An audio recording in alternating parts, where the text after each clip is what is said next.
വേറെ ആനയുണ്ടായിരുന്നു. അപ്പോൾ അതുകൊണ്ട് അത് പ്രൊട്ടക്ട് ചെയ്ത് നിൽക്കുമായിരുന്നു. then മയക്കൊടി വെച്ചു. മയങ്ങിയ സമയത്ത് അത് തള്ളിയിട്ടു, ആനിമലിനെ തള്ളിയിട്ടു. പക്ഷെ നമുക്കത് കുഴപ്പമുണ്ടായില്ല. വൂണ്ടെല്ലാം ട്രീറ്റ് ചെയ്തു, എല്ലാം കഴിഞ്ഞു, റിവേഴ്സ് ചെയ്തു, ലോഡ് ചെയ്തു.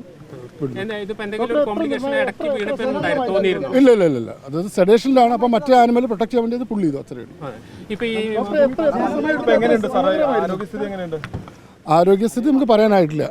സെഡേഷനിലാണ്, ഫുൾ സ്റ്റേബിളായിട്ട് നമുക്ക് പറയാൻ പറ്റുള്ളൂ. എത്ര സമയം എടുത്തു? 7:15 തുടങ്ങി എത്ര സമയം എടുക്കേണ്ടി വന്നിട്ടുണ്ട്? എന്താ അതിൻ്റെ ഒരു ഡീറ്റെയിൽസ് ഒന്ന് പറയാം. 7:20, 9:29. ഇപ്പോൾ ലോഡ് ചെയ്യുന്നവർ കയറുന്നവരെല്ലാം ടൈം. ഇത് വീണ് പോയപ്പോഴേ ഭയങ്കര ഒരു ആശങ്ക ഉണ്ടായിരുന്നു. ആശങ്ക എന്ന് പറഞ്ഞാൽ തീർച്ചയായിട്ടും ആശങ്ക ഉണ്ടാകും. സ്റ്റാൻഡിങ് സെഡേഷൻ നമ്മൾ ലാറ്ററൽ സെഡേഷനായി, അത്രയേ ഉള്ളൂ. വളരെ ലോ ഡോസ് ഉപയോഗിച്ചിട്ടുള്ളൂ. അല്ല, അപ്പോൾ ഇതിപ്പോൾ ഇനിയിപ്പോൾ എത്ര പെർസെൻറ്റേജ് പൂർണ്ണമായ റിക്കവറിക്ക് സാധ്യതയുണ്ട്? അങ്ങനെ നമുക്ക് പറയാൻ പറ്റില്ല. പ്രോഗ്നോസ് നമുക്ക് കഴിഞ്ഞിട്ട് പറയാം. ഞാൻ പോട്ടെ, ആന പോകുന്നുണ്ട്. ഓക്കെ, എന്തെങ്കിലും പ്രതിസന്ധി ഇതിൻ്റെ ഇടയിൽ നേരിട്ടിരുന്നോ? വലിയൊരു ആനയല്ലേ വിളിച്ചത്, ചലഞ്ചിങ് ആണ്. ഓക്കെ, സോ അതിനനുസരിച്ച് നമുക്ക് പറയാൻ പറ്റുള്ളൂ.